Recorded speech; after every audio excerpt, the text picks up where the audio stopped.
Good morning, ladies and gentlemen. Welcome back. Council, please stipulate to the presence of our jury last month. The state will stipulate, Your Honor. Defense stipulates, Your Honor. All right, so before we continue with the evidence in this case, I just would like to address you, members of the jury. So you will notice that one of your fellow jurors is no longer with us. It's important that you not surmise or speculate as to why that juror is no longer seated on the jury panel. Okay, so I'm just going to direct you with respect to that. Please don't ask questions of fellow jurors or attempt to guess or speculate as to why that juror no longer sits on the case. Thank you so much. As such, if it's easier to view the following jurors who are seated in the last two chairs of the jury box, feel free to move over to your left. Thank you. All right. So with that, then, I just ask again, it appears that we now have all of our jury members. That includes 3 alternates as opposed to 4 alternates. So, counsel, would you agree that we have the panel that we're moving forward with here today? State will agree. Defense would agree, Your Honor. All right, thank you so much for that. So I would ask the state to please call its next witness. The state would call Jack Snyder to the stand.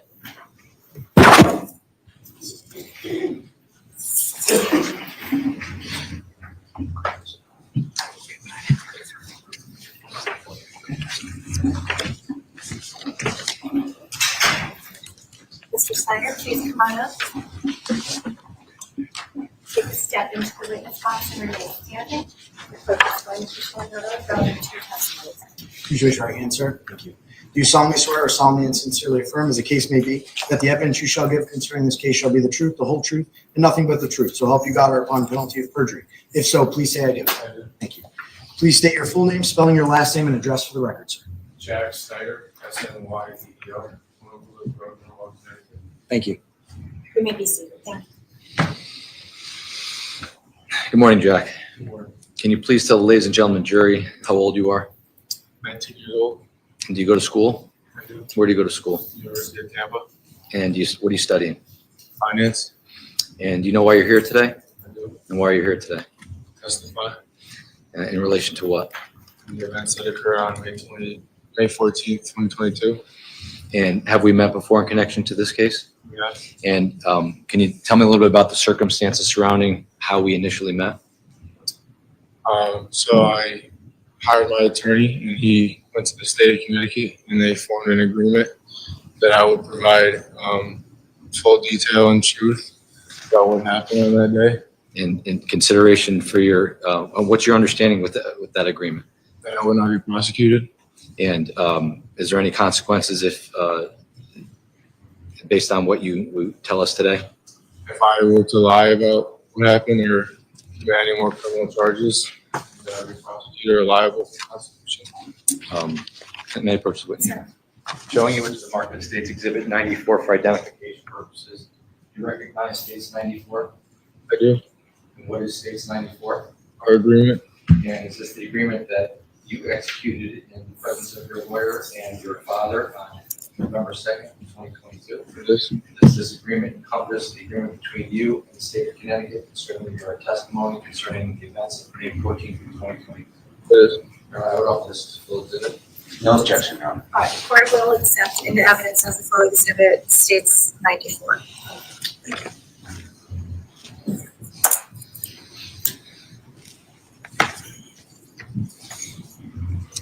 Now, Jack, I want to ask you, are you familiar with an individual by the name of Tyler De Silva? I am. How are you familiar with him? He's a friend of mine. And how did you become friends? St. Joseph football. And back on May 14th of 2022, how old were you? 16 years old. And where were you in school? I was a junior Where? at St. Joseph High School. And did you go to school with Tyler De Silva? I did. And what sports were you playing then? Football. Are you familiar with an individual by the name of Raul Valle? I am. Does he have a nickname? Yep. And how are you familiar with him? He was also a friend of mine. And did he go to school with you at St. Joseph's High School? Yep. Is he present in the courtroom today? He is What is he wearing? a black suit. And can you please point him out for the record? Your Honor, may the record reflect that the witness has identified the defendant in this case. Court will allow the record to reflect that the witness has identified Mr. Valle. Thank you. Now, I want to bring it back to the events of May 14th of 2022. There was a party at Lazy Brook that night. Prior to the party at Lazy Brook, tell us what you were doing. I was driving to go pick up Leo. And what were you driving? I'm the pilot. And you said you were going, is this State's Exhibit 30?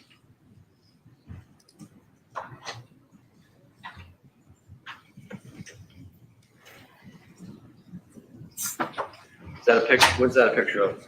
I'm the pilot. Is that the car you were driving on May 14th of 2022? And you say you were going to pick up the defendant? Where were you going to pick him up? His house. Where's his house? And what time of day would you say you were going to pick him up? Late at night, probably around 9 p.m., 10 p.m. It was dark already?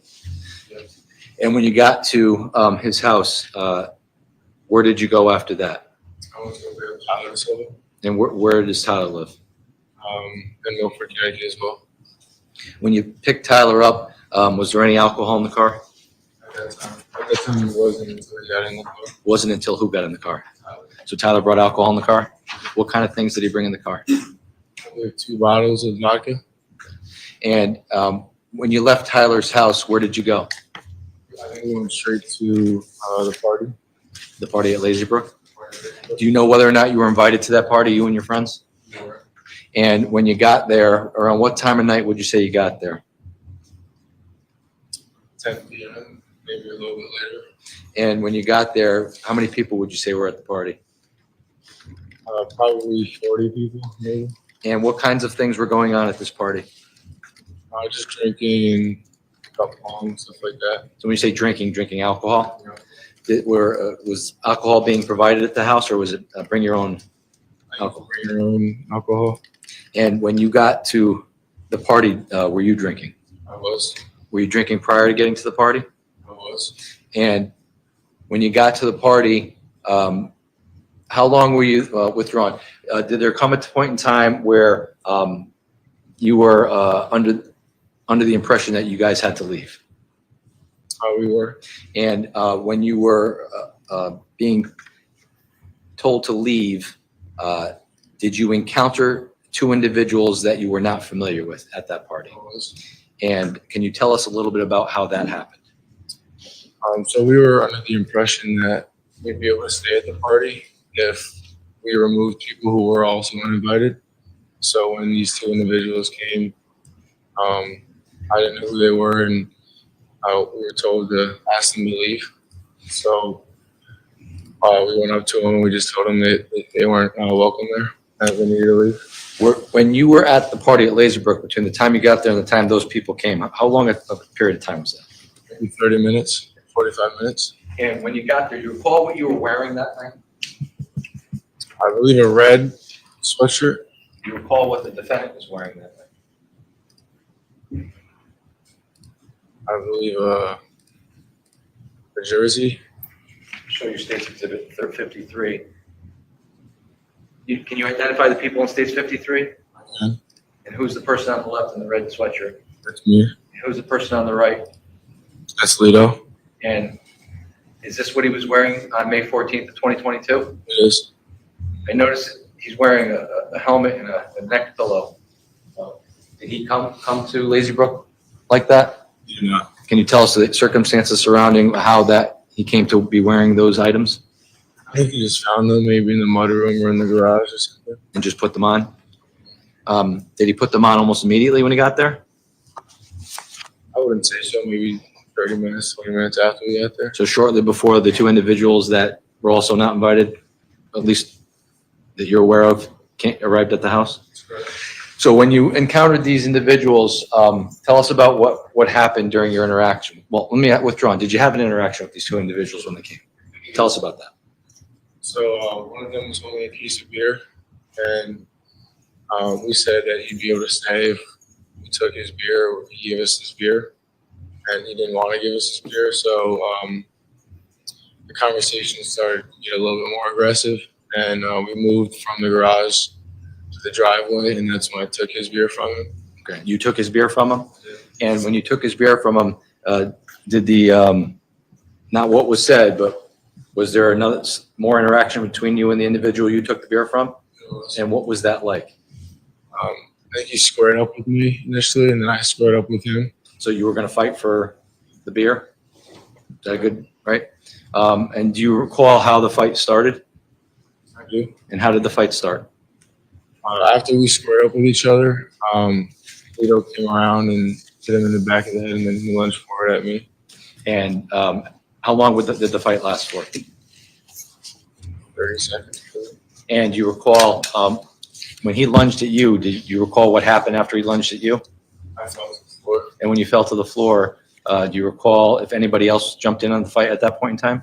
I think Tyler and Lito were helping me out while I was on the floor. That's about it. And how long did the fight last for? 30 seconds.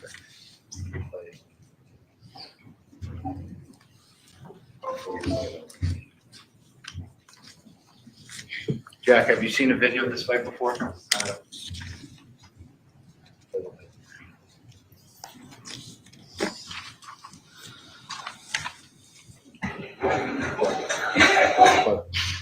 So Jack, is there a pointer up there? Can I?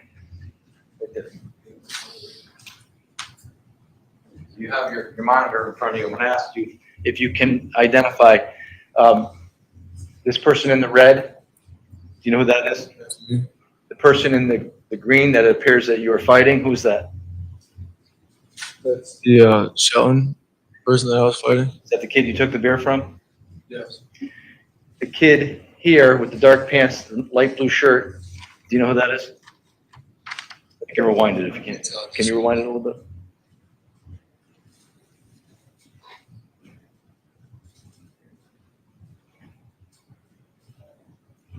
I believe that's Lito. That's Lito behind the kid from Shelton. It is. Can you go a little forward now, please? So we can see. Keep going. Right there. This person right here with what appears to be a light blue jersey and jeans, who's that? That's Tyler.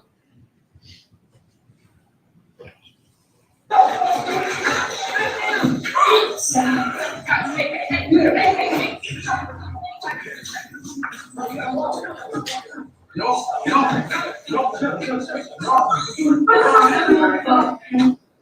you recall the fight happening that way? Yeah. Now, the fight lasted about 30 seconds. You said after the fight broke up, can you tell us what happened after that? We all got up, and I think Shelton kids went down the driveway, and I caught a ride with him. And everyone from the party started dispersing outside, and the mother of the house kind of shut the party down at that point. And when the mother shut the party down, where did you, what, if anything, were you guys planning to do at that point? At that point, just go home. Find somewhere else to go maybe until we got added to the group chat. You were added to a group chat? Do you know who added you? I don't know who added me. What was the name of the group chat, do you recall? Something along the lines of the basketball team. And when you got added to this group chat, did you know why you got added to the group chat? After looking at the text, I did. And why do you believe you were added to the group chat? Because kids who were at that party were upset at what happened and wanted to meet somewhere to fight us. So did you engage anybody in that group chat? I might have sent a couple texts back Such as what? along the lines of that we were going to fight them, or they wanted to fight us, so I was going to come, or something along the lines of that. So you were willing to go meet them to fight? And at some point in time after the fight, did you get in your car? Yeah. And how long between the time the fight ended and the time you got in your car getting ready to leave? How long was that? Maybe 5 minutes. And did anybody else get in the car with you? Yeah. Who else got in the car with you? It was Dimitri, Keenan, Will, Tyler, Lito, Mackenzie, and myself. So you said Dimitri and Keenan. Who's Dimitri and Keenan? Friends of ours. Did you go to school with them? And that would be Dimitrios Arfanis and Keenan Frasick. And you said Will. Who's Will? Will. And did you go to school with him at St. Joe's? And you said Mackenzie. Who's Mackenzie? Mackenzie Traficante. And did you go to school with her at St. Joe's? And what was the significance of Mackenzie Traficante at that moment in time? she was dating Lito. So it was 7 of you in the car? It was. Who drove the car? Me. Do you recall who was in the front seat when you left? And do you recall who was in your back seat? Everyone else. You don't recall where everybody was sitting at any particular time? When you left Lazy Brook, where did you guys head to? So in the group chat, I think they were initially planning on meeting us at Trumbull High School. That was what I was under the impression of. So we went to Trumbull High and expected to see a couple of people there. And when you got to Trumbull High School, what did you guys do when you got there? We pulled in the parking lot and there was a black BMW who apparently was one of, I believe, Keenan's friends or someone in the car knew them. 2 kids, but they weren't who we were looking for. So we kind of just stayed in the parking lot for about 10 minutes or so. And when you were in the parking lot for 10 minutes, did you all get out of the car? I don't believe so. No one got out of the car, maybe to go relieve themselves or walk someplace else, go talk to those kids in the BMW? We were conversing through the windows on our cars. And what kinds of things were you conversing about? I think we were asking them to come along with us to go fight. Okay, so that you made them aware of a potential fight that was going to happen? And were you having a conversation with the defendant when you were at Trumbull High School about what had occurred at Lazy Brook or this potential fight? I think it was in conversation. And what kinds of things were you guys talking about? So we were going to go meet these kids and fight them. And fight them? The intent was to fight them? Yeah. Now, you said you were there for about 10 minutes. After about 10 minutes, did you become aware that it was time to leave Trumbull High School? How did you become aware of that? In the group chat, somebody sent us an address and told us to go over to that house, and that's where they'd be. And did you in fact drive over to that house? You in the front seat driving? And who was in the front passenger seat? Tyler, so And when you got over there, do you recall what the house looked like when you got there? I just knew there was a driveway on the right and a front lawn. Couple of houses. State's Exhibit 49 is State's Exhibit 49. Does it look familiar to you? It does. Is that the house that you went to? It is. 14th of 2022. Yes. And do you recall? You're from Norwalk. I Do am. you recall your path of travel when you got to that house that night? Yeah, it was from Adams. It was from Adams.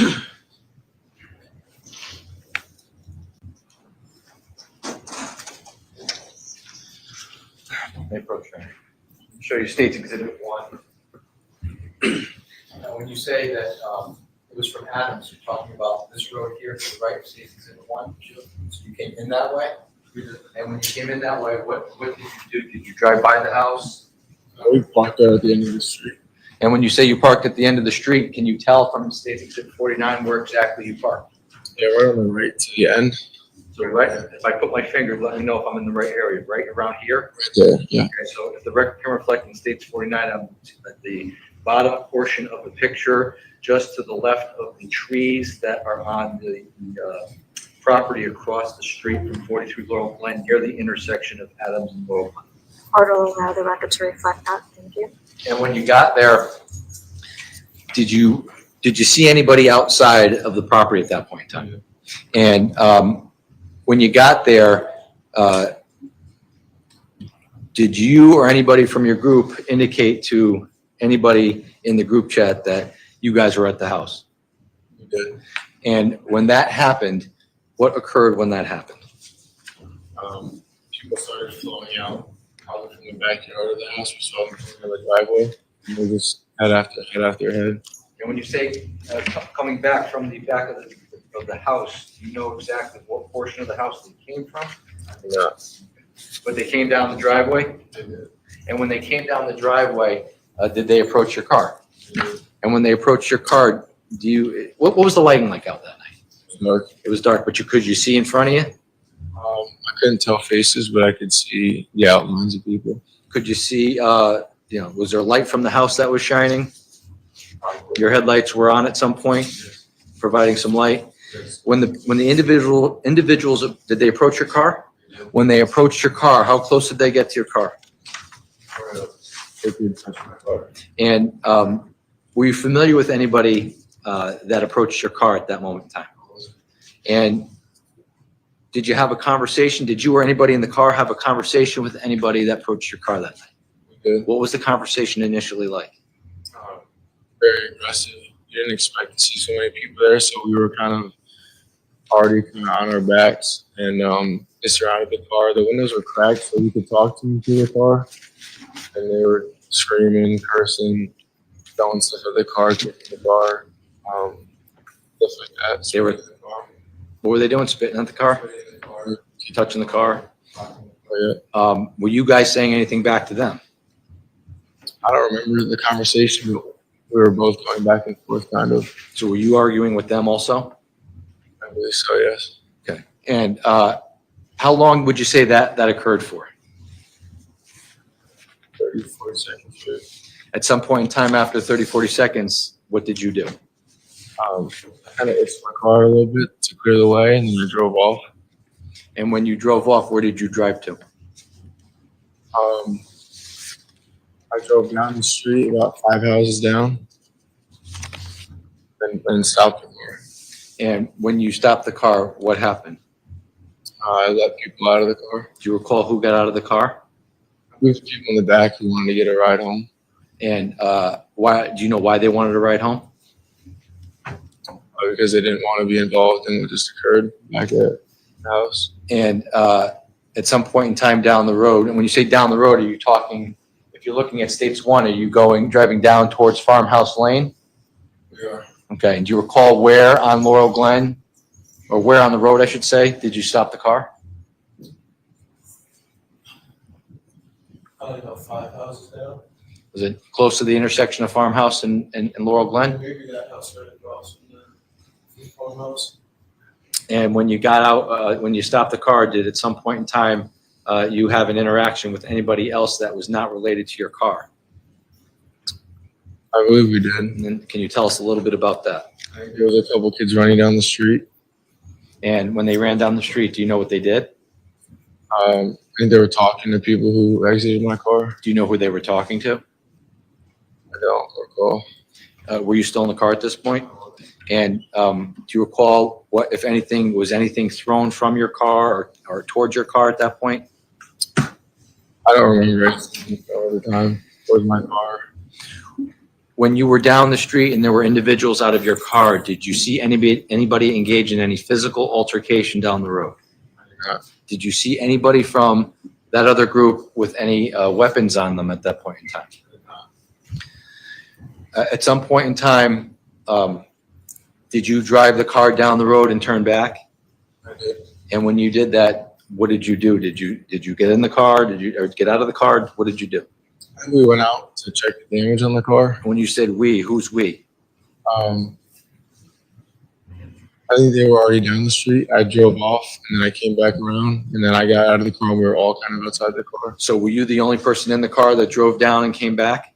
So, And when you came back, Mackenzie was out of the car already? yes, Tyler, yes, the defendant, yes, Will, yes, Keenan, Demetrius? yes. And when you got back, you stopped the car? And when you got out of the car, what did you do when you were looking at your car? Just observing. What did you observe? Dents and nicks on the car and something on the windshield. Showing your States 31, is this something that you saw on the night of May 14th, 2022? Yes. By the way, what time would you say you got to 43 Laurel Glen on May 14th, 2022? You recall? Maybe 11:30. So this defect in the windshield here, was that there prior to getting to Laurel Glen? It was not So that happened when you got to Laurel Glen? good. And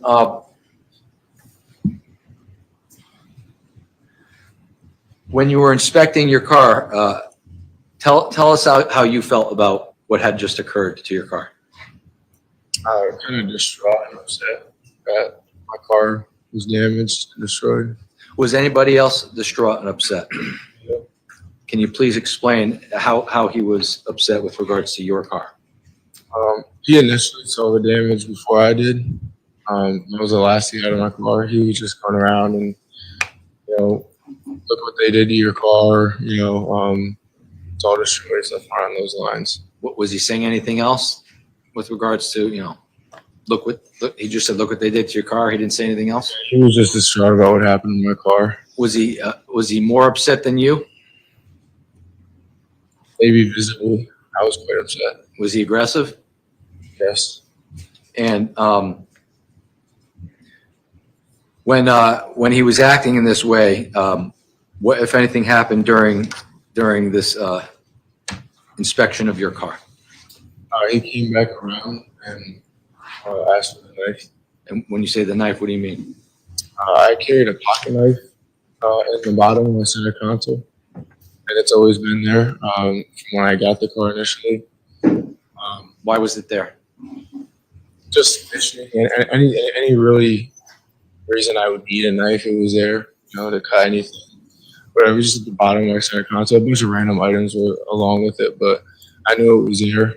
And when they initially surrounded my car, I had taken it out and put it on my waist. So you're talking about down in front of 43 Laurel Glen when your car started to get, When they were rocking the car and you took the knife out and put it on your waist? put it on my waist. And when you put it on your waist, did you open it up? Did you show it to anybody? And when you did that, why did you do that? Just because I didn't expect so many people there, and after seeing what they were doing in my car and how they were talking, I just felt like it was in regard to my own safety. I just took it out and put it down just in case anything were to happen.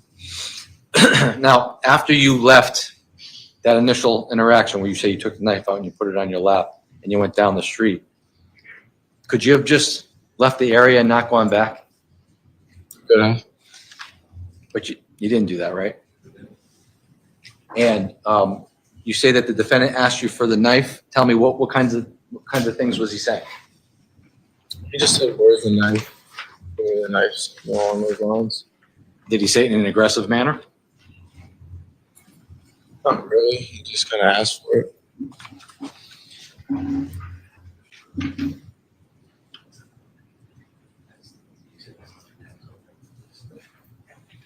You approach the witness, Your Honor. Yes. Jack, I'm showing you what's marked as State's Exhibit 95 for identification purposes. You recognize State's 95. I do. And what is State's 95? A copy of the knife. Is this a picture of the knife that you sent me that is a duplicate of what the knife looked like on May 14th, 2022? It is. Is this a fair and accurate depiction of what the knife looked like other than you possess that information? It is. All right, I would offer this to leave it. Attorney Smith? No objection. All right, court will accept into evidence states 95 full exhibit. Thank you. Thank you, sir.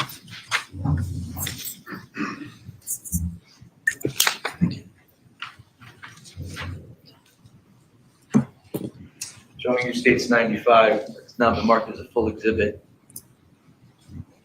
Is this the knife that you had in your vehicle on May 14th of 2022? Is this the knife that that the defendant was looking for on May 14th of 2022? Yes. You indicated that you had this in your center console. Let's show you State's 32. Picture of the inside of your car. And when you say your center console, are you indicating that this area here, or are you indicating the glove box? No, the center console. So I'm pointing to the left of State's 32, the center console area of the car. Yep.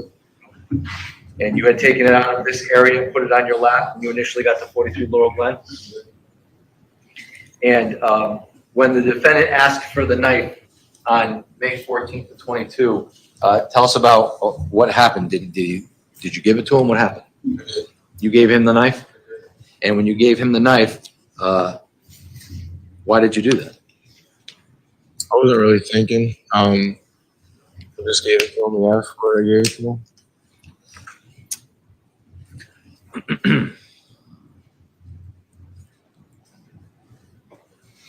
Now, is there any conversation between you or anybody else just slightly before or after you give the defendant the knife? Yeah, before. And what are you guys talking about? Tyler, maybe Lito, I think they knew people at the party. I didn't but they wanted to go back because maybe they recognized a couple kids, and they were gonna go try and talk to him, calm it down, maybe just make peace with him. That's the whole plan. And did you in fact get in your car? Did. Who got in your car?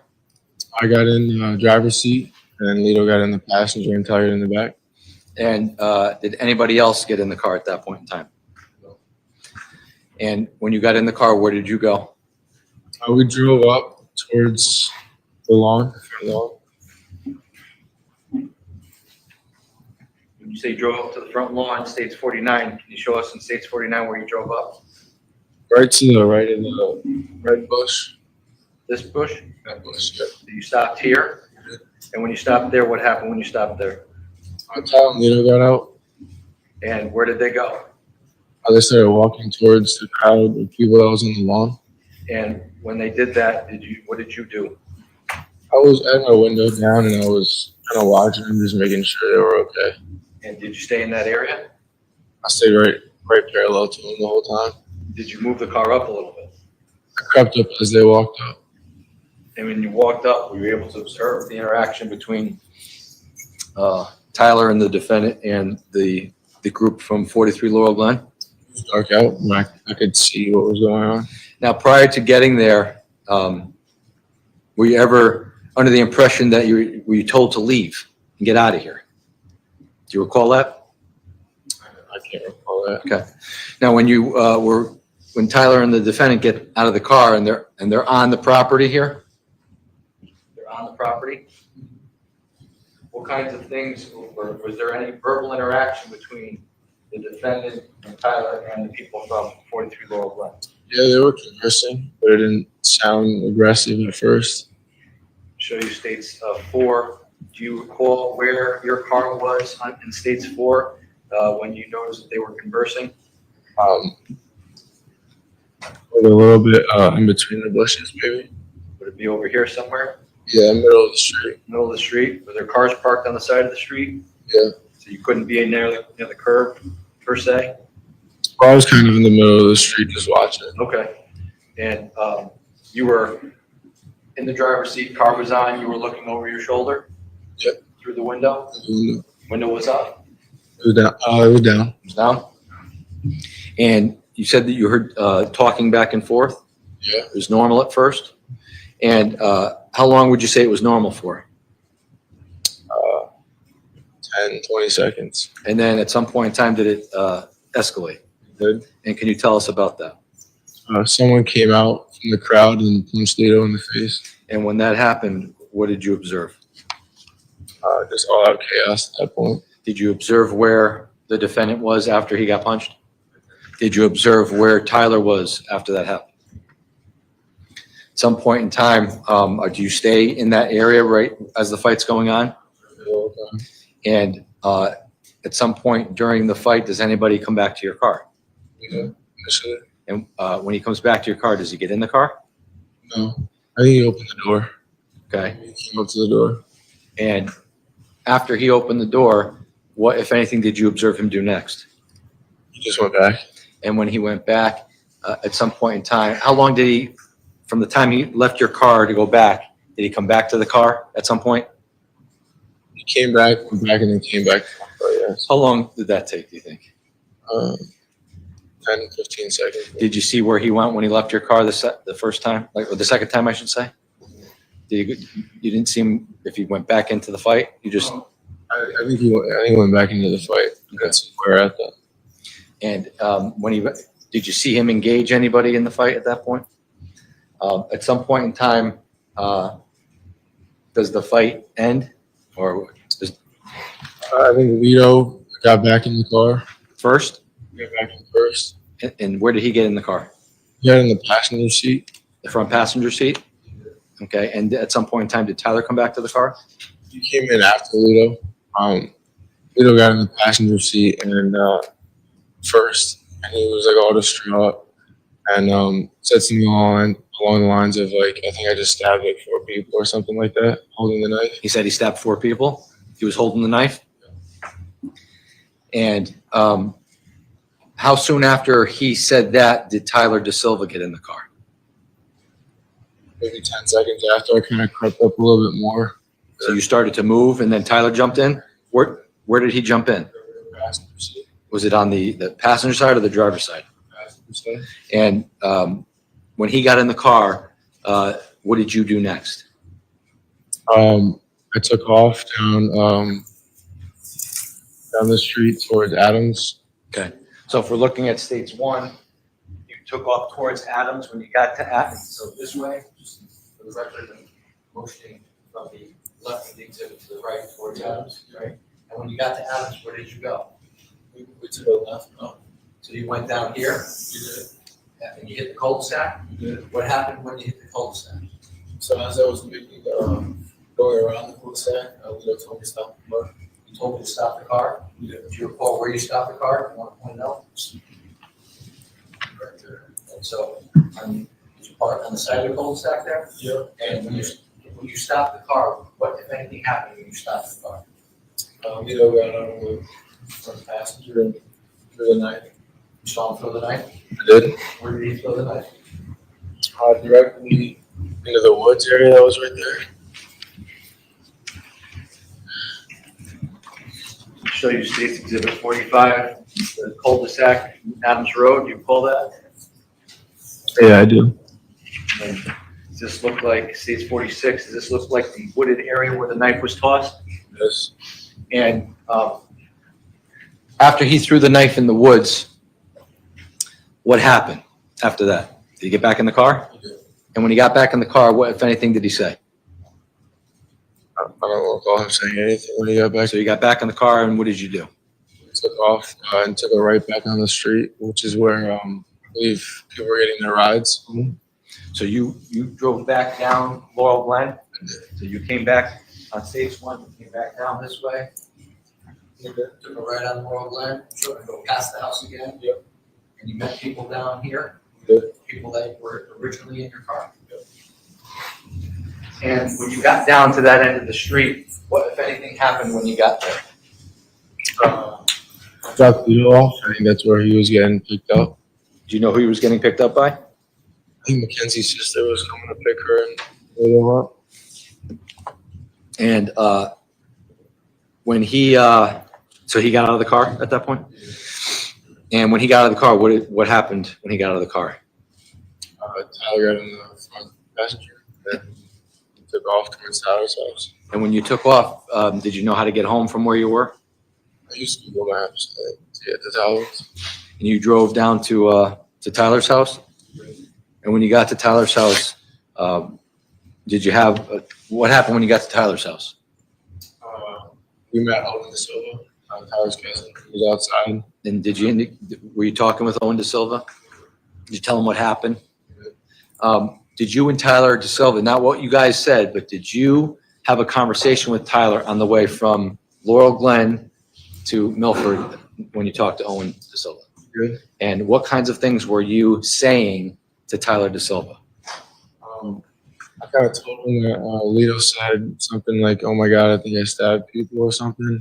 We were talking about his injuries because Tyler was all bloodied up and in bad condition. How did Lito appear? Did you get a good look at Lito? He was also pretty bloodied up. They were both kind of beat up. Yeah. And did you say anything else when you were talking, when you were going to Milford? The conversation was kind of along the lines of like, how are we going to get back at these people? Because like, at the time, we had no idea the severity of the situation. Like when Lito said, like, I stabbed people, I'm thinking like he's on the ground and maybe hit someone in the leg or something and got out of it and got back in my car. So it was kind of like the tension was kind of still there. And in the group chat, kids were still texting in the group chat. So it was kind of just still kind of aggressive between the groups. So we were just kind of talking about like how we're going to get back at these guys. And you didn't understand the severity of it? It's always jumped or something and we were going home. And did you text anything in the group chat after the incident, 43 Laurel Glen? I did. What did you text? I guess said something along the lines of like, enjoy the hospital visit or something. And at some point in time, you talked to Owen De Silva. Do you stay in Milford that night or do you leave? I go, You go to home and home back to Norwalk? And when you go back to Norwalk, when you get home, Do you have any conversation with anybody when you get home? Yeah, my father. And did you tell your father what had happened? I did. And not what he said to you, but what was his appearance to you when you told him what had happened? He kind of looked shocked and kind of gave me the impression that this was going to be something more serious than I kind of thought it was. At some point in time, did you have another conversation with another family member? I did. Who did you have a conversation with? My cousin. And who's your cousin? Mario? And you talked about what had happened at 43 Laurel Glen? Mhm. And at some point in time, were you contacted by the Shelton Police Department in any way? Was it, how close in time was it from the time of the incident to the time Shelton Police Department contacted you? It was that morning. And did you talk to the police at that point in time? My father picked the phone up and just told me that we were hiring an attorney. So you hired a lawyer at that point? And again, that was May 15th of 2022? I believe so. And at some point in time, do you recall in consulting with your lawyer and your father or your parents, do you recall wanting to meet with the state's attorney's office with regards, or the state Shelton Police Department, the state's attorney's office with regards to this incident? Yep. And is that when your lawyer approached the state's attorney's office to give us potential information about this case? In particular, where the knife was discarded?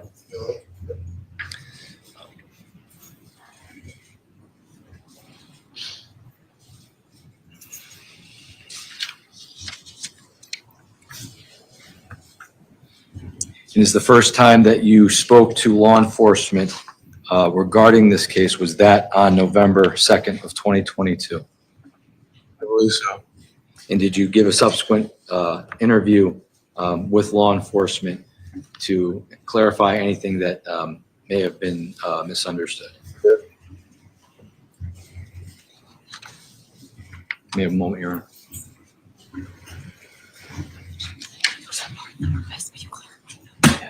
I have no further questions, Your Honor. Thank you. Ms. Love? Thank you.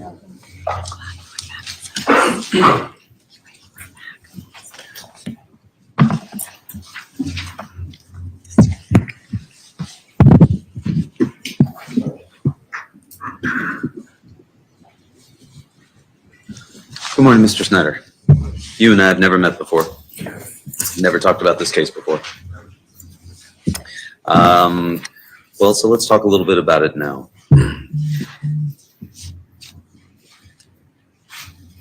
You told us that the evening began with you picking up Mr. Valle and Mr. De Silva in your Honda Pilot that evening sometime, correct? Yes. And then you took everybody over to 5 Lazy Brook Road, correct? Yes. And that's where you had been invited over to the Lifers house, right? No. No. We weren't invited. I think we just got word that there was a party there. Okay. Who'd you get that word from? I can't remember who told us to go, but we just eventually went. Okay. You got there and you were there for 1 or 2 hours? That sounds right. Did you see the Lifers when you were there? We did. You knew Madigan from school? I did. And you knew Austin from school? Did you see Austin that evening? I think briefly I did, yeah. You said there were maybe 40 people there when you got there? I believe so. You'd been drinking at the party and beforehand, Yes.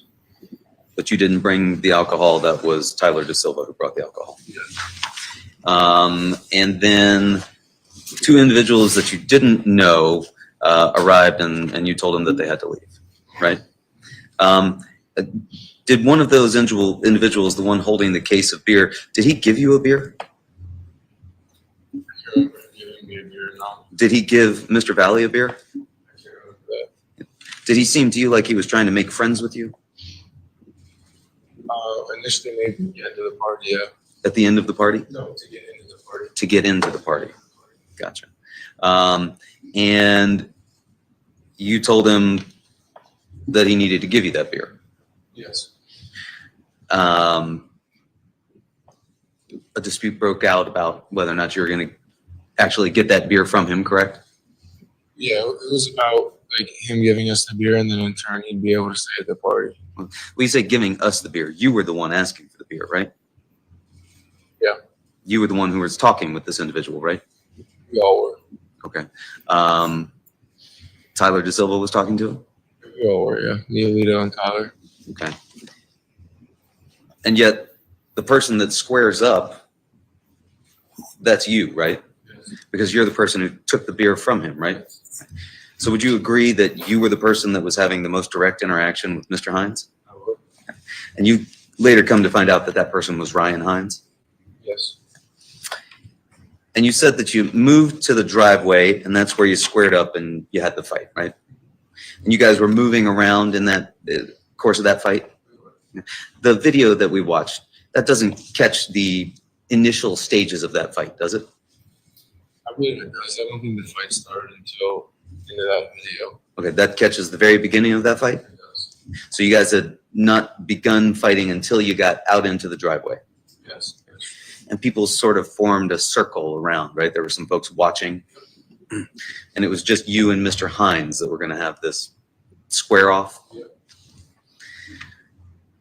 And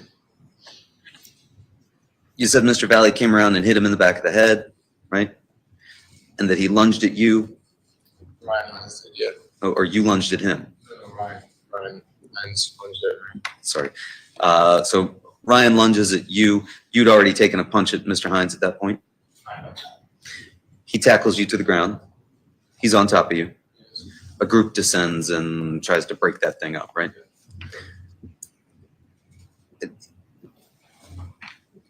At some point, you all get up and you go your separate ways. Yeah. The kids from Shelton High that had just been involved with the fight, they walk down the driveway and get in the car somewhere. I did. Did you see them do that? I did. And where was your car parked? To the left. Looking down the driveway, it was off to the left. Okay, so nearby. And you, how long before you got in your car and left? 5-10 minutes, maybe. Did you see at any point Mrs. Leifer come out, shut the party down, and give the beer back to Mr. Hines? I remember her coming out. I don't remember her giving back the beer. Okay. In any event, you didn't have the beer anymore at that point, correct? He said after that the plan was to go home, right? It was. When you say go home, to your own home, No, I was going to be sleeping out that night. where were you going to be sleeping that night? Most likely Tyler's. Tyler DeSilva's. And as far as Tyler DeSilva, that was a close friend of yours? Do you remain close friends? And would you say you were closer with Mr. DeSilva than you were with Mr. Valle? I would. I think that's fair to say. Okay. You weren't going to sleep at Mr. Valle's house that night. It was possible, but I think the plan was to sleep at Tyler's. Okay. So we frequently slept out at. And you said at some point you got added to this basketball group chat, right? Correct? Yes, correct. Sorry, we've got the court reporter here and you have to say out loud something she can't get. Okay. You didn't create that group chat. Mr. Valle didn't create that group chat. Mr. DeSilva didn't create that group chat. But you got added to it. Yeah. When you got added to it, was Mr. Valle also added to it at that same time? I'm not sure if he was at it, but I knew a couple of us were. I'm not sure exactly who, but we were all kind of talking about it. Okay. Who else was on that group chat? There were probably a good 20 people in it, and about probably 3 or 4 of us in it. So it was majority kids that I wasn't aware of. I didn't know. So when you were looking at that group chat, you couldn't see the names of the folks that you didn't know. You just saw numbers. Is that fair? Yep. But you quickly got an understanding of who those unknown numbers were, right? And you understood that that was the kids, at least some of the kids and kids who were related to the kids that you had just gotten into the fight with, right? Yep. Because you said that there was, your understanding based on what they were texting was that they wanted you to fight with them, right? And you sent text back indicating you were willing to do that, right?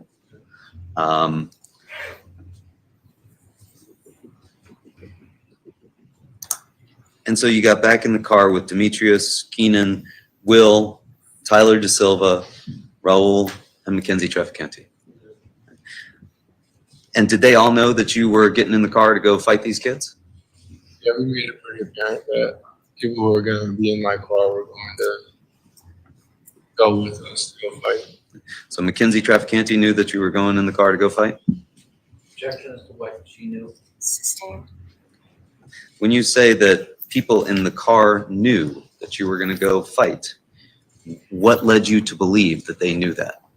I kind of went up, and after we were in the group chat, I was like, I can't remember if we were already in the car or driving, but I said, if you're in the car or you're getting in my car, we're going to go fight these people. And I think the people in my car agreed they were going with us. Demetrius? Yep. Keenan? Yep. Will Sinjwal? Yep. Tyler DeSilva? Yep. Raul Valle? Yep. Mackenzie Trafficante? I believe so, yeah.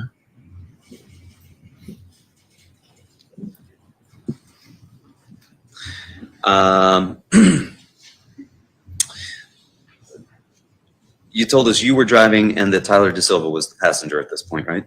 Yep. And so you got in the car and you went over to Trumbull High School. Yep. And there you said that you were expecting to find the kids who were using this basketball group chat to invite you to fight, right? They weren't there. You said there was a black BMW there? Black or blue, I think it was a dark colored. Could it, you don't think it was a white BMW? I don't think so. I don't remember being a white one. Okay. It was dark. I think so, yeah.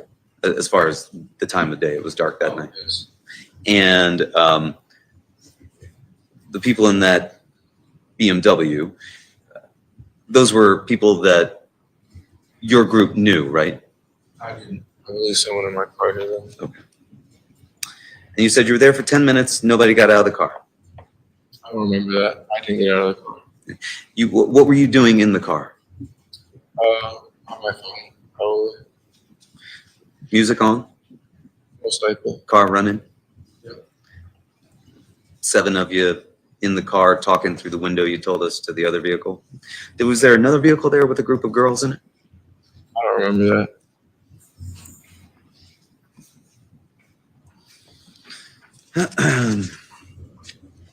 And then you said while you were sitting there on this group chat text, somebody, not from your group, sends the address 43 Laurel Glen Drive, right? And it was your understanding that that was now where these kids wanted you to come in order to have a fight. And you drove there because you wanted to have a fight. Yes. Did you know these kids? I didn't. And you didn't even know where this was, right? You're from Norwalk. And so you get this address there, 43 Laurel Glen Drive. You got 6 other people in the car. You don't even know where it is. You don't even know who these kids are. And you decide you're going to drive everybody over there. Well, I didn't know it was a party. I'm assuming that that maybe the kid who was just in a scuffle with us, he maybe had a couple friends and wanted to settle it or something. So that's why we drove over to go fight them. You're responsible when you're driving for the people that are in that vehicle, right? Yes. You thought that was a good idea to drive all those folks over there to 43 Laurel Glen Drive? It was a mutual understanding. You thought it was a good idea? I wasn't thinking about the potential consequences. You were 16 years old, right? I was. And you didn't think when you got there that there were going to be 30 or 40 people, did you? Absolutely not.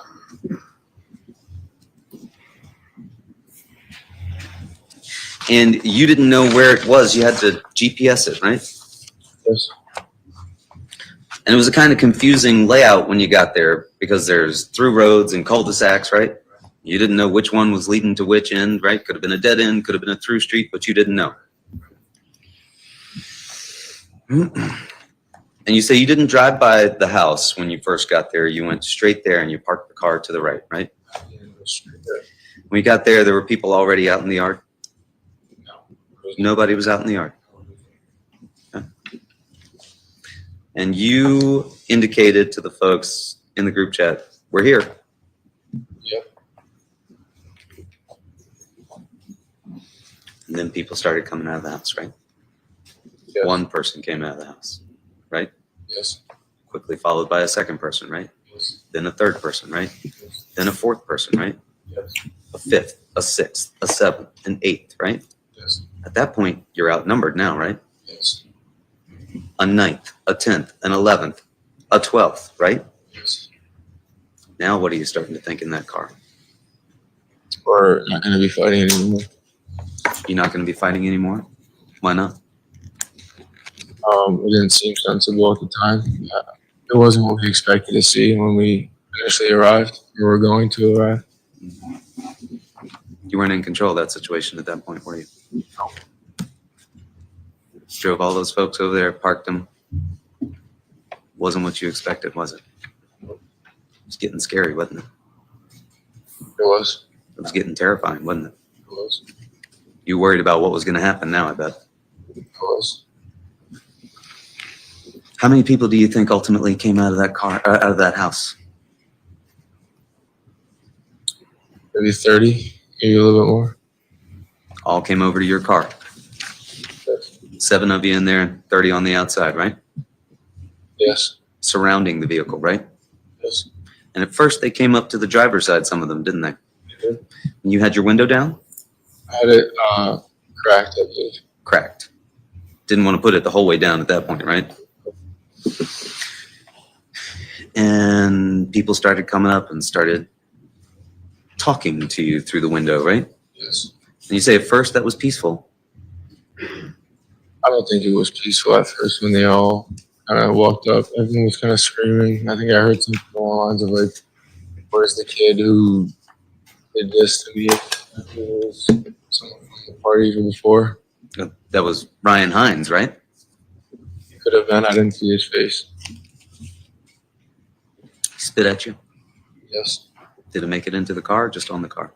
I don't think it hit me, but I think it made it into the car. There's people in front of the car. There's. There's people on both sides of the car. It's true. There's people behind the car. True. Some of those people get on the car. That's possible. I don't remember anybody getting on top of the car. Do you remember the car rocking? Okay. Do you recall if somebody was on the back bumper jumping up and down? It's possible that I wasn't. I'm going to overrule it. Thank you. I wasn't really looking at the back of my car. I was kind of focused on what was going on in my area. Why didn't you just drive away? I did eventually, but I didn't want to run anybody over, so I kind of started itching my car out a little bit, and then people started eventually making way. Yeah, You couldn't just pull away, right? If you just pulled away, you'd have hit somebody who was standing directly in front of the car, right? You'd hit somebody who was on either side of you, possibly, right?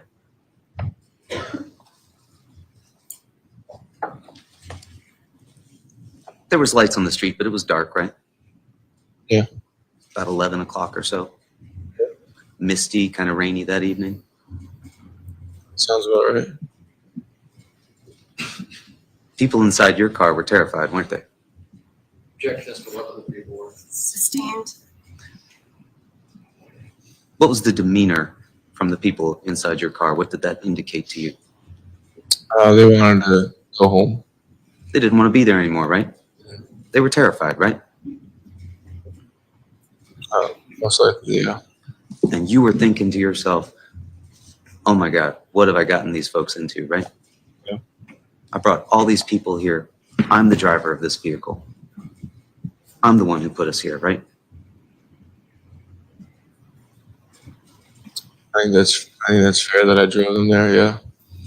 Well, nobody could reach over and you wouldn't let them take the car from you and say, let me drive now, right? Right, but I didn't drive anyone somewhere where they didn't want to be, and then I dropped them off at the end of the street, and they wanted to go home. Because Mackenzie Traficante wanted to go and get in a fight. I think everyone was just kind of under the impression that they knew we were going to go meet a couple of kids to fight. No one really expected 30 people to walk out of the house. Keenan Frasick knew that you were going to go get into a fight. Objection to what Keenan. Sustained. Something about Keenan's demeanor indicated to you that he wanted to go along for a fight? I think I made it pretty apparent before we got in the car that that's what we were going to do. Something about Demetrius Arphanis' demeanor indicated to you that he wanted to go get into a fight? Again, I think I told the people that getting into my car, that's what we were planning on doing. You know Keenan? I did. How close were you to Keenan? We weren't super close. We were teammates. Teammates on the football team? Demetrius Arphanis, was he a teammate on the football team? Yes, it was.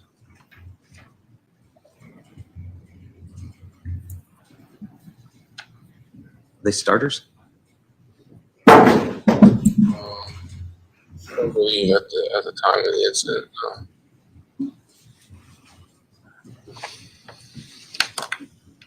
How many people were on the driver's side of the car? Initially, when we were at the end of the street, When you're right there parked in front of the house, when you first stopped at the house?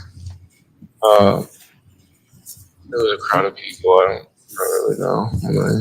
Too many to count? Yeah. How many people were on the passenger side? It was kind of a big crowd all around the car. And you said they were touching the car, right? Yeah.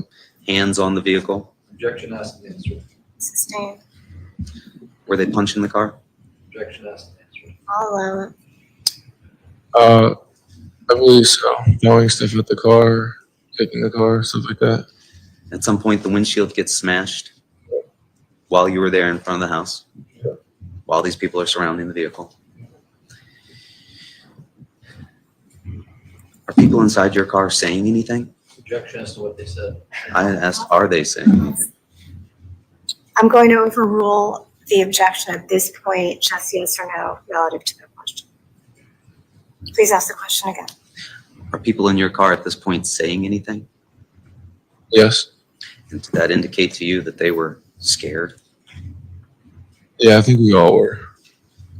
In fact, you were so scared, you reached into the center console where you knew you kept a pocket knife, right? That's true. And you did that because you were so scared, you thought, I might need to defend myself, right? You thought somebody might smash this window, right? They just smashed the windshield. What's going to stop them from smashing my window, right? And I'm stuck here in this vehicle, can't move forward because there's people surrounding it, right? And you thought, what am I going to do if people reach into this vehicle after smashing my window and pull me out of it, right? So you reached in and you grabbed the knife out, right? And you told us you put it on your waist. Did you mean you put it in your lap? Yeah, that's what I meant. Okay, because you didn't like take it and use the clip to put it on your belt or something, right? You didn't put it in your pocket, did you? You didn't think, well, it's right here in the center console. If I need it, I can get it out at that point, right? It was kind of buried under a bunch of random wires and stuff like that. You didn't know what these people surrounding the car were going to do, did you? But you were scared enough to think that you needed that knife, right? Of course. Mr. Valle didn't know about that knife, did he? Objection as to what Mr. Valle. Sustained. Had you ever told Mr. Valle about that knife? Never came up in conversation. Never came up in conversation. You had never told him about it, did you? There wouldn't have been a reason to. So as far as you knew, he had no knowledge that that knife was there. Objection as to what he did. Sustained.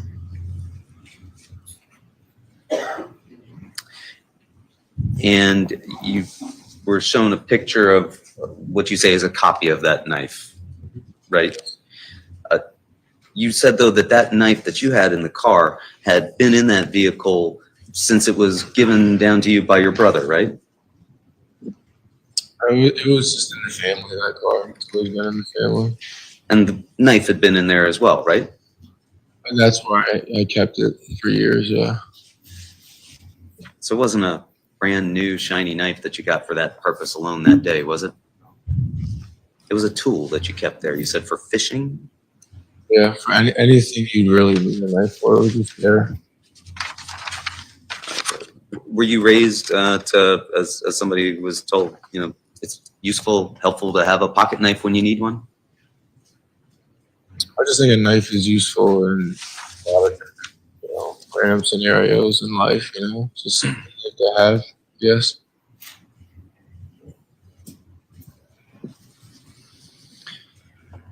At some point, the situation became so terrifying inside that vehicle that despite the fact that there were people in front of it who might get hurt if you were moving, you thought that's what you needed to do to protect yourself and to protect the people in the car, right?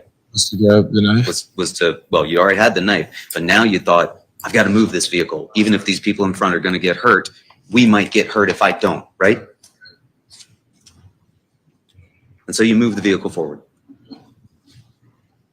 People backed off of it, or they stayed off, they fell to the side. What happened? I just started like itching the car forward, like revving it and then pushing it forward. People started dispersing a little bit, so it made a path for us to just kind of speed right off. You saw a path and you took it. Car took off down the street at a high rate of speed, right? Yeah. And then you drove back and forth, up and down the street, right? I don't remember that. Throwing things out the window at this group, right? I don't remember that happening. That didn't happen, did it? You drove down, some people got out of the car around that area where you showed us on Exhibit 1, right? And in fact, do you recall that people from the party were now chasing the vehicle down the street as you were driving away? Initially, yeah. In fact, when you let these folks out, or when they got out of the car when it first stopped, a group of these Shelton kids were coming down chasing them, right? I think so, yeah. And you could see that at least in your rear view mirror, could you not? And then you drove the car off up ahead, correct? And at that point, you were alone in the vehicle? I believe so, yeah. And you drove up and you went and you turned down Farmhouse Lane, right? No, I think it went down straight. Down to the end of Laurel Glen? Yeah. The dead end, I think it is. Okay. We can't see that dead end on Exhibit 1, can we, behind you? No, I don't. It extends a further way down there, right? So you lost sight of the people that you had just dropped off at some point, did you not? You couldn't see them anymore because you had driven down to the end of the street, right? And you thought, oh my God, I just left all these folks at the street that I just drove them to with this crowd of people that just attacked the car, right? You were scared for them at that point, were you not? I turned around and I went back. You went back even though you were scared? Yeah. What did you think was going to happen if you didn't go back? That calls for speculation. Let me check that. So, You were worried if you didn't go back that your friends were going to get hurt, weren't you? Yeah. That's fair to say.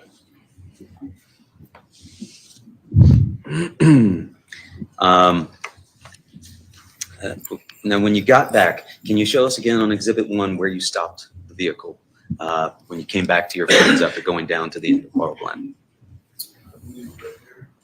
Near the intersection of Laurel Glen and Farmhouse? Okay. And where at that point, and when you stopped the car, you got out at that point, right? And where at that point was Keenan Frasick? I believe on the curb, I think. Did he come over to the vehicle? The vehicle was kind of right up to it. I don't remember him walking like up on top of the vehicle, but he was around, I guess. Did you talk to him or did he stay on the curb? I don't remember any conversation I had with Keenan, but And did Mackenzie Trafcanti come up to the car or did she stay on the curb? I don't remember if Mackenzie was up on the curb. I think she was on the curb. I don't remember any conversation with her either for coming up. Will Sinjwald, did he stay on the curb? Demetrius Arfanis, did he stay on the curb? So yeah, they were all kind of just right there. And so at the vehicle then, near the intersection of Laurel Glen and Farmhouse Lane, is yourself, Mr. Valle, and Tyler De Silva? Not yet in the car, but yeah, we were all kind of there. Inspecting the car, you told us. Yeah, I got out and I started looking around. And do you remember some Shelton High kids coming up and having an interaction with you? I don't remember any conversation I had with them. I remember that the day that they were there, or at least around the area. Then I got back in the car. How close were you to Mr. Valle? around my car. I was inside of it, so You didn't get out of the car, or you got back in the car? I got back in the car. Okay. But do you know Tyler Rich? I don't. Do you know Ricky or Enrico Fiola? I heard about him prior to the incident. I didn't know him. Did you see either Mr. Rich or Mr. Fiola down there at the vehicle when you were at Farmhouse Lane in Laurel Glen Drive? I think they were in the area. I don't remember. I don't recall seeing them. I don't remember that. Okay.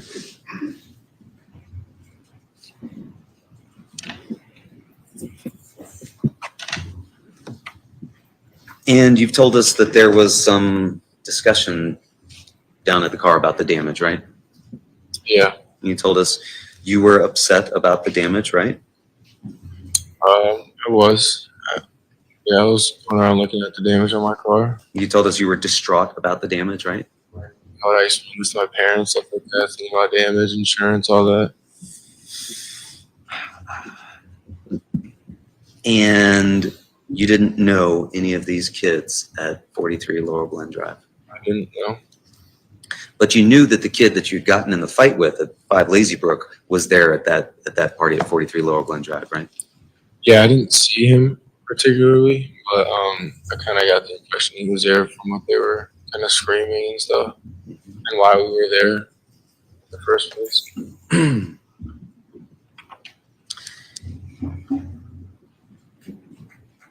And you told us that there was discussion about, look what they did to your car, right? Yes. You were visibly upset. Yeah. Mr. Valle, you said, was visibly upset. Yeah.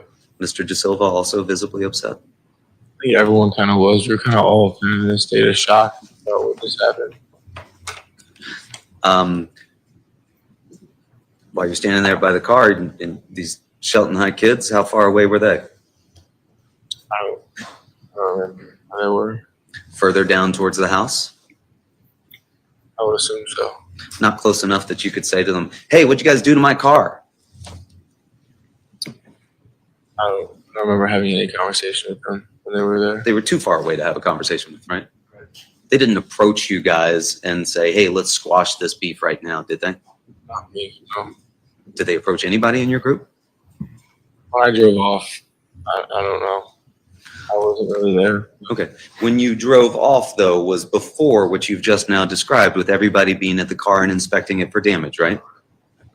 So when you're at the car inspecting it for damage, you didn't see any of these Shelton High kids come down and have a conversation with you guys as you're inspecting the car, did you? I didn't have any conversation there.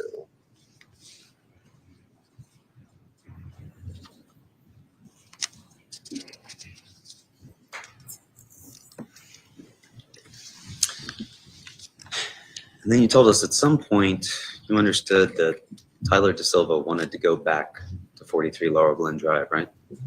Because he knew, as far as you understood it, some of the kids there. Right. You live in Norwalk, right? Is that where you grew up? So you're a lifelong Norwalk resident? Yeah. And Tyler De Silva is not from Norwalk, right? He was living in Milford at this time, but he had grown up in Shelton for some part of his life, had he not? I believe so. And he knew some of these kids at the Shelton party. Right. And he told you, That's what he told. your understanding was that he knew some of these kids at the Shelton party, and he wanted to go back and make peace. But his family, I guess, knew a lot of their families. So that was the whole purpose.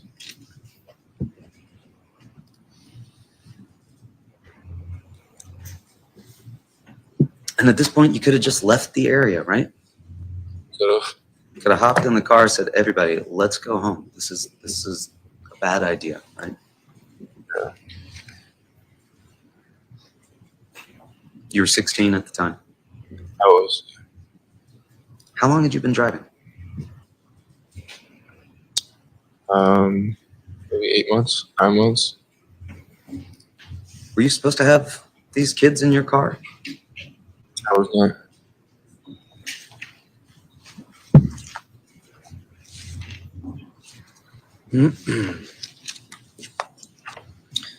And then Mr. Valle came up to you and he said, "Where's the knife? Give me the knife," right? Yeah. Like that aggressively? I wouldn't say it was that aggressive, but it was just asking for it. He was just like, hey, where's that knife that you had, right? I don't think he was that aggressive, no. He wasn't that aggressive about it. He was aggressive, but it wasn't what you just presented. And he didn't want something else at that point, did he? Just the knife. He didn't want anything else. No. He didn't indicate to you, hey, let's all grab some weapons and go back there, right? He didn't say, I want that knife so that, let's go back and get our revenge, right? In fact, you understood from his demeanor that he was also scared, right? More upset, I presume. You presume. He was a little bit more angry in his demeanor. You were still scared. I was. You thought these kids might come back down the street again, right? Not necessarily. That didn't cross your mind? Well, I knew I had the car, so if anything, we could have just driven out of there. But you didn't. Tyler DeSilva was adamant that he wanted to go back and make peace. I'm going to object as to what Tyler said. Tyler DeSilva was adamant that he wanted to go back and make peace, correct? Objection, that calls for hearsay. Sustained.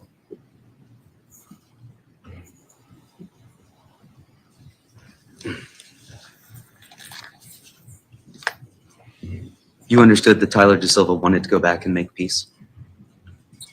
Yeah. Humanly, though. You understand? People there. Mr. Valle knew people there? Both of them at the time knew people from Sheldon since they were from Milford.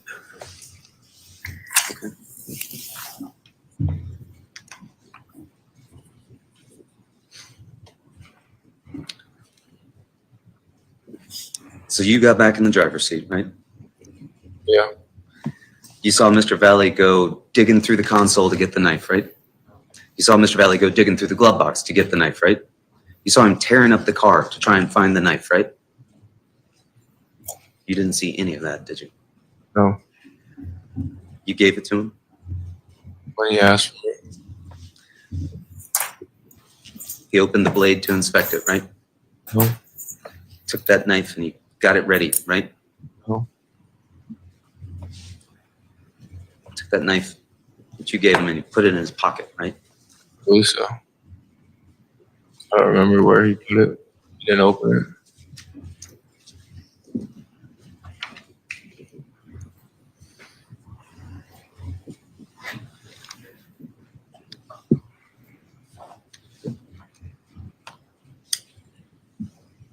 And you understood or felt like you needed to take Mr. DeSilva back to 43 Laurel Glen Drive? I don't understand the question. Can you repeat that? You didn't say, I'm not taking you back to 43 Laurel Glen Drive, right?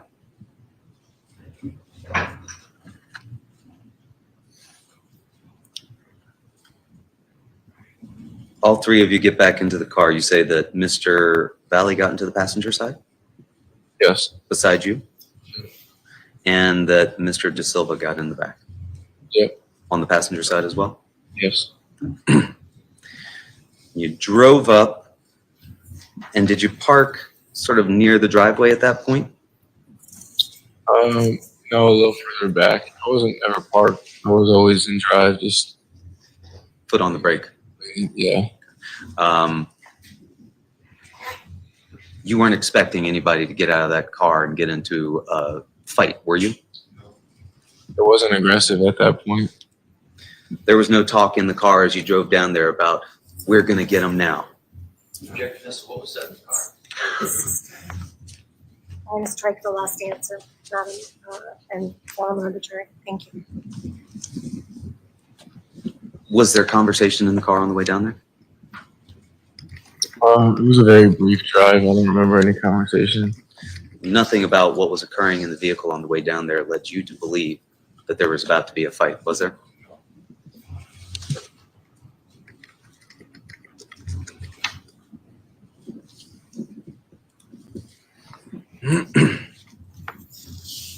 And as you got there, you're in the middle of the street. There's cars parked on both sides, correct? Yeah. And you stop the car. Yep. You don't put it in park, but you keep it running and got your foot on the brake. You see Mr. De Silva get out of the car. Right. You see Mr. Valle get out of the car. Right.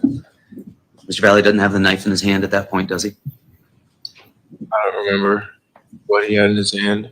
I just know they both got out of the car and just started walking towards him. Not in an aggressive way.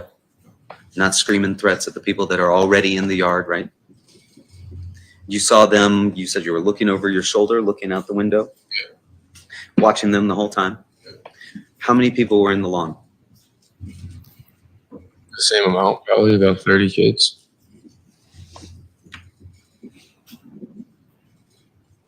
Your two friends get out and they walk up, right? You can see them approach these 30 kids. Those 30 kids swarm forward to meet them. Right. They start getting aggressive with these two kids, right? I don't remember getting aggressive until someone punched Lito. It was kind of cordial, I guess, initially. Okay. Maybe somebody in the crowd screaming or something, but it wasn't a fight at that point. Could you hear either of your friends screaming anything? No.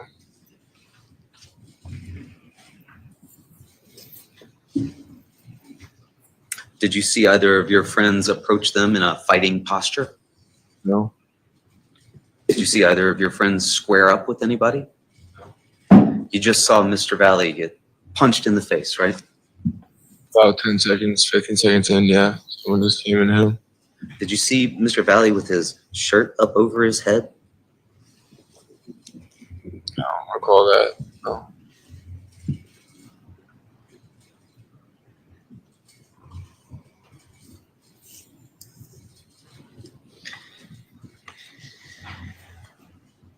And you told us that once Mr. Valle got punched in the face, chaos broke out, right? Right. You couldn't see Mr. Valle anymore, could you? You couldn't see Mr. De Silva anymore, could you? But you could see bodies moving and rolling around, right? And it looked like 30 people had descended onto two people, did it not? Yeah, I did. You could see punching and kicking going on, could you not? I did. You could see stomping going on, could you not? Yeah. You were scared for your friends at that point, were you not? I was. Terrified about what was happening to them, right? I was. So scared that you didn't even get out of the car, did you? I wanted to be there just in case they got out so they could get in my car and we could leave. You didn't want to go get into that scrum, did you? I felt like I'd be more helpful just as the way to escape rather than jump in. So I stayed in the car. You didn't know if your friends were going to come out of that fight, did you? I hope so. But you didn't know, did you? No. You didn't know what was going to happen when 30 took on 2, did you? No. That was practically the whole Shelton High School football team, wasn't it? That's fair to say, I guess. You were so scared, you didn't want to get out of that car, right? Objection has to be. Sustained. Because it was terrifying to watch, was it not? Objection has to be. Sustained.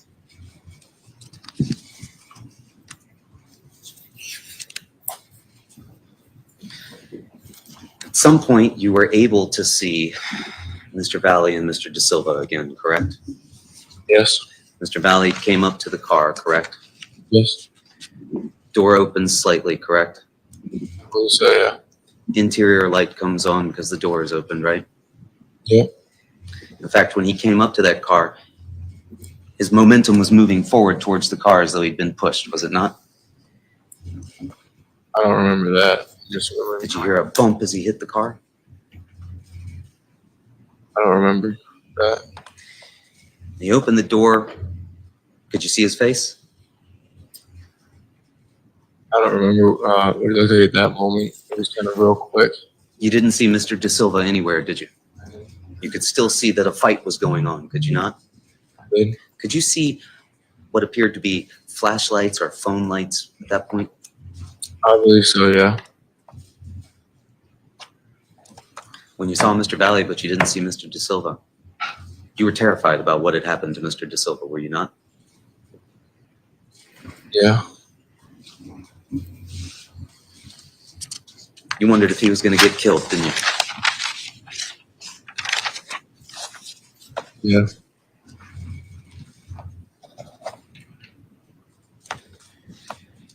And then you lost sight of Mr. Valle again as he headed back in towards the fight, right? Yeah.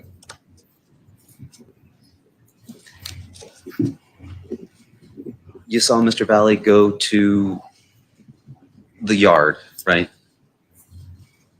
He left my car. I think he went towards the yard. And at some point, as he got onto the yard, you couldn't see him anymore, could you? No.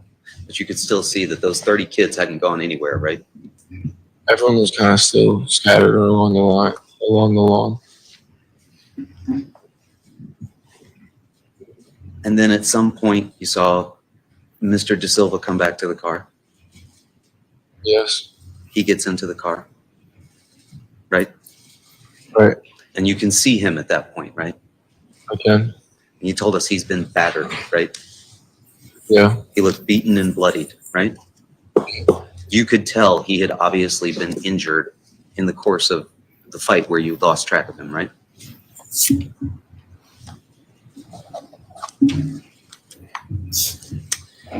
He said Mr. Valle got back into the car, into the passenger seat, right? He said he was all distraught, right? Good. What was distraught about his face? It wasn't necessarily his face. He just got in and he was just in shock, I think, and he said, like, oh my fucking God, I think I just stabbed somebody, or I think I just stabbed people, or something along those lines. He didn't say, man, I just got us payback for what happened, right? Objection.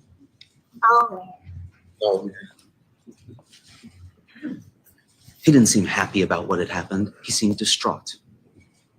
yeah, he looked in shock, yeah. Still scared? Yeah, probably. Objection is probably, that's cultural speculation.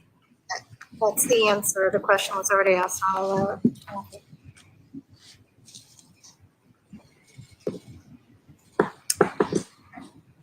And then you took off down Laurel Glen Drive, right? That's what you told us. Went to Adams, Towards Adam. towards Adam, yeah. You hit a cul-de-sac and you told us that Mr. Valle told you to stop the car. And he got out and threw the knife. Yep. You could see the knife in his hand? Yes. You could see it in his hand. Was it open or closed? Still open? When he got in the car. From when he got out of the car? The car? He got into the car and he still had the knife open on him, you're saying? Yes, when he got in the car and said what he said, he had the knife in his hand. Could you see blood on the knife? I can't recall seeing any blood on it. You saw the knife leave his hand and go flipping into the woods? It was pretty dark. It was pretty dark, wasn't it? I was. How far away from the car did he get in order to throw that knife? Just stepped right outside. Just right outside the car? In front? I was angled parallel to the woods, so he just opened the door, stepped right out into it. He said he got back into the car at that point, didn't say anything. Yep. You drove back down to Laurel Glen Drive where the people you had left were still there. Yes. And some of those people got into Madison Traficante's car, Mackenzie's sister. His sister arrived around the same time we were driving down. Mr. Valle got into the same vehicle. Tyler gets into the front passenger with you. Yes. You had to use Google Maps to get out of there, right? Because you didn't know where you were. And then you went and you met Owen De Silva? Yep. Where was that? At Tyler's house. Tyler's house. And you said when you saw both Mr. Valle and Mr. De Silva, they were both beat up and bloodied up, right? Yeah. Well, there was no conversation in the car about what had happened. It was just, how are we going to get back at these guys? That was kind of what was going through my head almost. I'm not sure about Tyler, but that was a conversation we were talking about majority of the time. And you texted on this group chat, enjoy the hospital stay? I didn't know the severity of the situation. When Lito told me he stabbed somebody, I just assumed it wasn't anything major, just because people were still texting in the group chat. Like the group chats were still flowing, like spamming after everything happened. So I just assumed that they just jumped us. Lito stabbed maybe someone in the leg or something. That was just my smirky response, I guess. I didn't really know what was going on. I didn't know what happened. You went home and you talked to your dad, and he said, this is more serious than what you think, son. Yeah, it was kind of that tone. Yeah. And when the cops called you on May 15th and said, we'd like to talk to you about this, you told them you weren't going to come in and talk to them, right? I wasn't on the phone. I believe that's something my dad probably said. You didn't go in and talk to them, right? You were worried about your involvement in this, right? Yes. And you waited 6 months until you got an agreement concerning prosecution in place before you talked to them, right? Yes, sir. And in fact, you did that right here in this courthouse, did you not? Yes. And after you got that, it's the first time that you talked to anybody about this, right? That is true. And you're telling us now today that you gave Mr. Valle the knife before driving everybody back down to 43 Laurel Glen Drive, right? Yes. And this prosecution agreement that you have, it's for complete immunity, right? From the events that happened on that day, yeah. You can't be prosecuted for anything that happened on May 14th, right? Not at this time, though. And those potential things that you might have been prosecuted for could be murder, right? I was told assault in the first degree or something along those lines.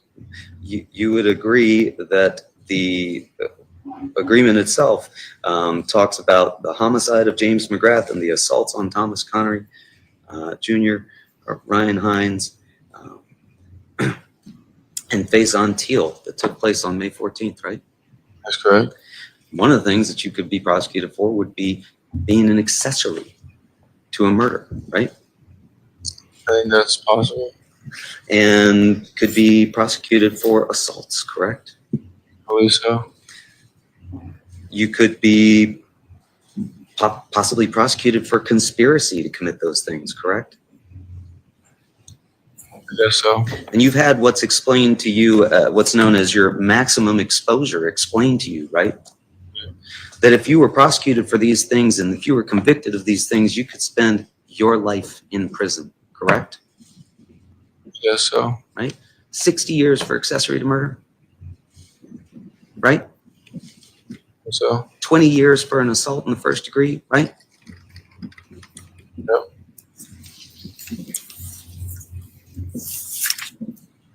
You didn't want to tell anybody your involvement in this case until you got that in place, right? Yeah. And your understanding is that you have to come in here and testify truthfully in order for this agreement to hold, right? Yeah. Your immunity from all those things depends upon who thinking that you testified truthfully. I think the state.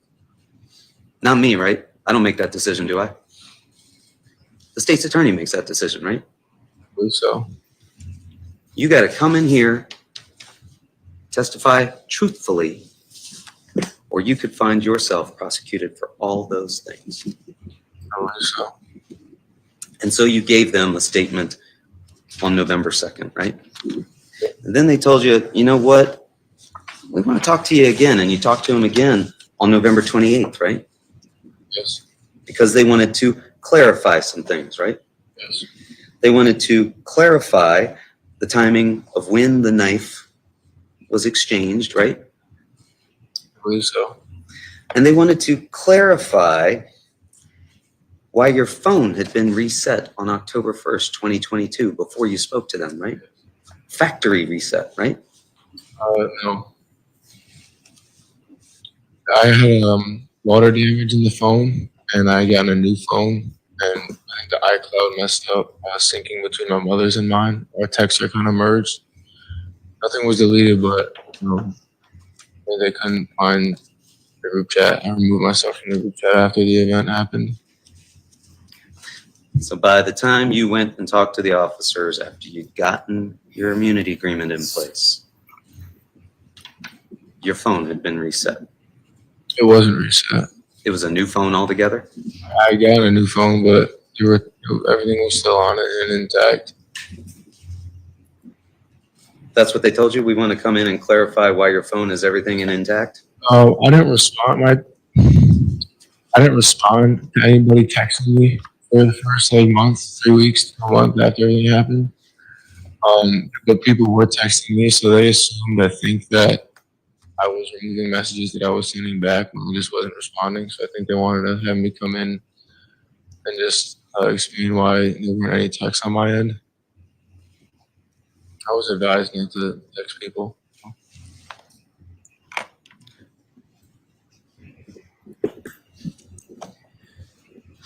So, sir, you're coming in here and you're telling us, or trying to tell us, as close to what you told those officers, right?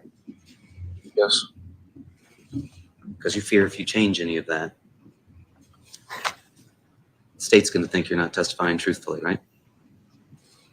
There wouldn't be any need to change it. It's all been the truth. And you're telling us that the knife that you gave to Mr. Valle, right? After he asked for it, yes. That was your knife, right? My knife. That you kept in the vehicle, right? That you drove these folks back down to this party, right? Yep, Tyler and Lito. Tyler and Lito, right? After you gave them this knife, right? After I handed it to Lito, yeah.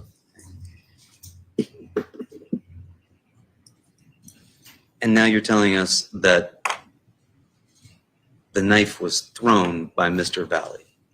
Yeah. That's why we can't find the knife, right? I would assume so. Sir, it's not that you needed to get rid of that knife because, again, for 6 months you didn't want to talk to anybody about this, right? No.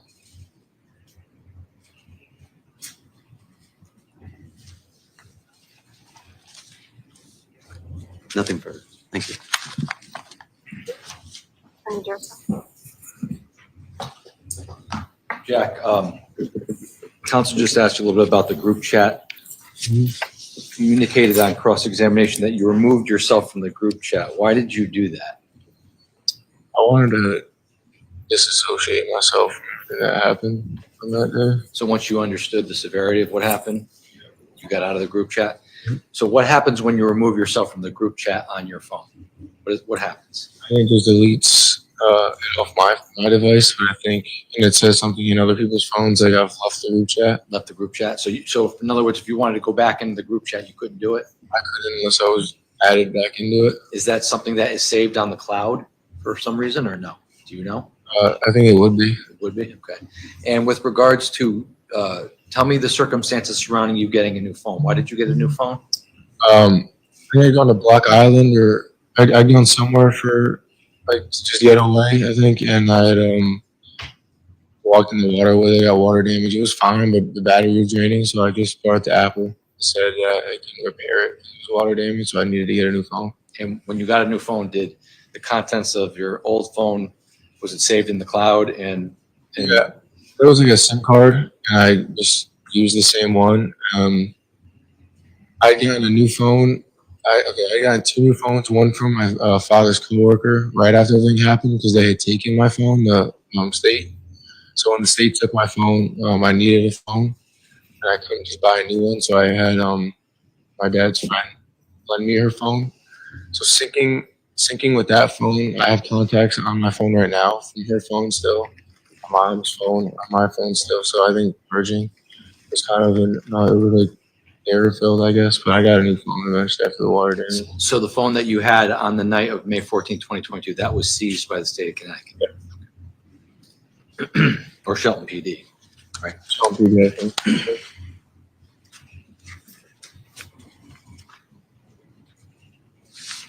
And with regards to,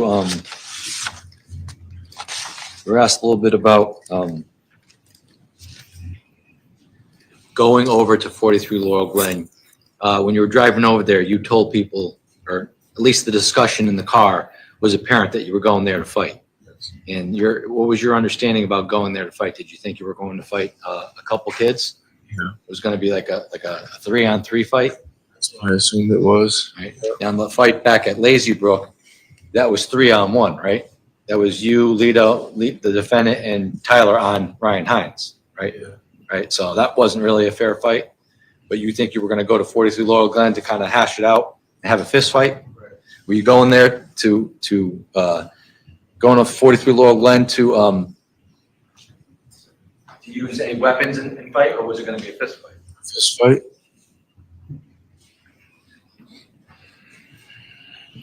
And was the defendant in agreement to go there and fight? Yeah. And when you got there, you said that people came out of the house and surrounded the car, and then you guys eventually got scared, right? And you left and you went down the street, right?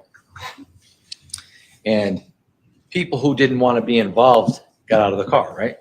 Yeah, I think everyone got out of the car.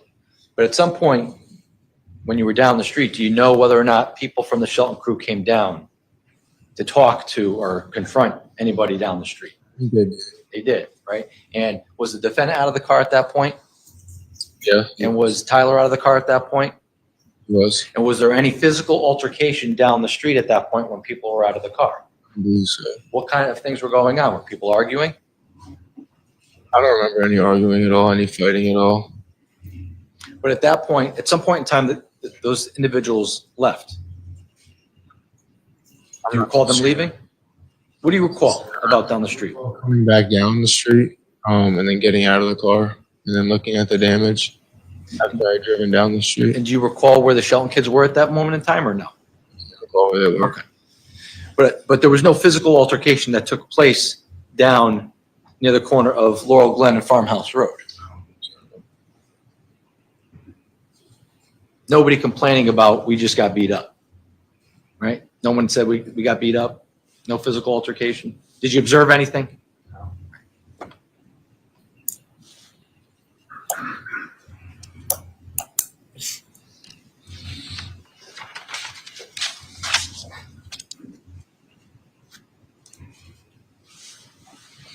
And you indicated that when the defendant asked for the knife, he was more aggressive, more angry with his demeanor. What do you mean by that? He was just, you could tell he was angry. Was he mad, pissed off? Yeah.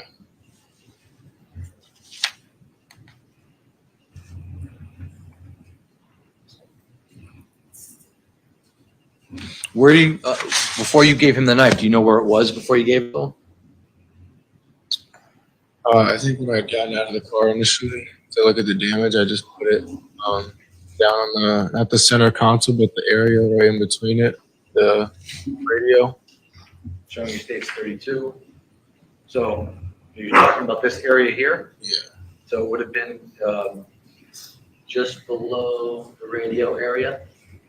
Yeah, just, that's a whole platform right there, so anywhere right there. By the way, while we're looking at States 32, in order to drive your car, put it into drive versus, is that up here on the Yeah. column? Yeah, Okay, so this is one of those cars where it has the lower, it's up on the column. it's a lower, that's also a compartment, but it's also like a platform. But in other words, if you have to drive this car forward or backwards, the gear shifter is on the column.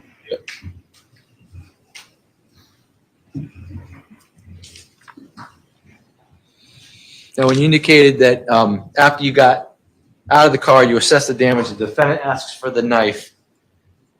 There's this conversation and you agree to go back down to 43 Laurel Glen. Yes. You could have left Laurel Glen at that point, right? You could have driven the other way. Could you have? I thought it was a dead end. Could you have put maybe Tyler's address into your phone and followed Waze or Google Maps and driven out of the area? But you didn't do that. And when you went back down to 43 Laurel Glen, you indicated there was a lot of people in the front yard.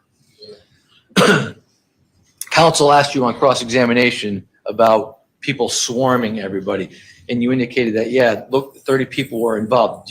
Are you certain that 30 people were fighting during the fight? It just appeared like a lot of people. I asked probably 30 people there. So you're not sure, not everybody was fighting. I don't think so, but Were there a lot of people watching? I couldn't really tell who was fighting and who wasn't, but it was pretty chaotic. So when counsel asked you about, 30 people were fighting your friends, you can't really tell for sure who was fighting. You just know that there was a lot of people and it was chaotic. Right, I don't know who individually was fighting, but I knew that there was a lot of people there. Right. So when he indicated that it could have been, 15 kids on each person, it could also have been 2 or 3 kids on your friends. You just couldn't see, right? No, I saw more than 2 or 3. All right. Yeah, But it wasn't all 30. no, I don't think so. Now, when you get down to the Adams Drive and the defendant throws the knife, he doesn't say, let's get out of here, let's go. That's possible, but I don't remember the conversation. Sure. Now, with regards to your immunity agreement that the defense counsel brings up, did the state of Connecticut approach you about your testimony in this case? I think my attorney did. Your attorney approached us I think so, yeah. because you had information for us. Yeah. And with regards to your exposure in the case, was it explained to you that you could be paroled on certain crimes if you were convicted because of your age? I believe so. Yeah.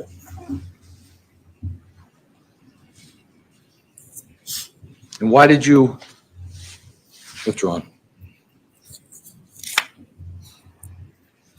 In your understanding about your agreement is what?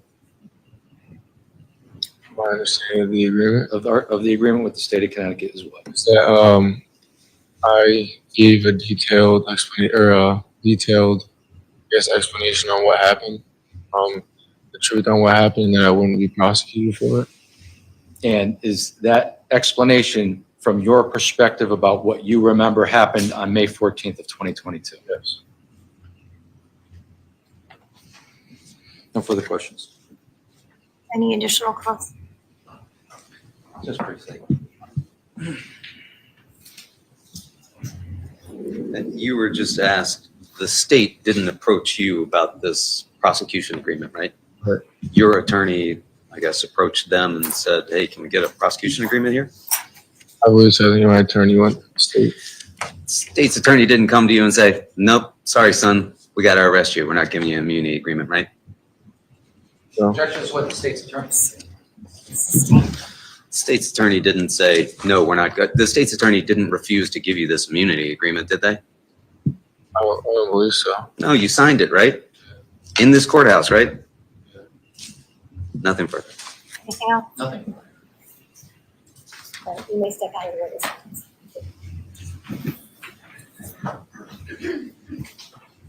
All right, ladies and gentlemen, we adjourned yesterday. I indicated that it would be a half day today, so we are preparing to adjourn. I'm just going to once again